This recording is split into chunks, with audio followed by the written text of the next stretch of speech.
Hello mga ka-DIY, so ito naman yung paiilawin natin gamit yung chlorine powder. USB lang, 5 volts. So may switch siya. Then may boost converter para maging 5 volts. And ito yung ating electrode. Aluminum and copper. Copper wire ito, binilatan ko lang. Ito yung aluminum. Galing to sa hélice ng electric pan na aluminum yung blade. So may wire na siya, tigisa.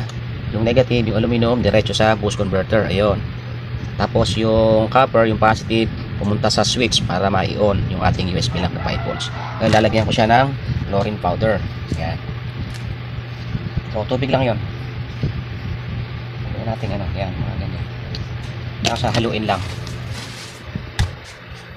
Haluin ko lang. So pwede na siguro. So ito yung ating ilaw. Ayan na, pindot ko, hindi umilaw. Ayan o. Isasawsaw ko na siya. Kailangan hindi magkadikit ha. Kailangan may pagitan.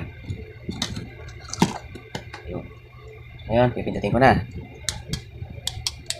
Teka. Ayun. Hindi naglalaki yung switch eh. So yan na mga ka-DIY, umilaw na. Ngayon, pag mas nalusaw itong chlorine powder, mas liliwanag yan kasi kalalagay lang eh. Pero sa gabi, maliwanag po yan. Ayan o. Ayan, makikita niyo. Dito. Ayan. Diyan din sa medyo madilim. Nakikita niyo yung liwanag niya. Ayan. So ayan siya oh, maliwanag sa madilim oh.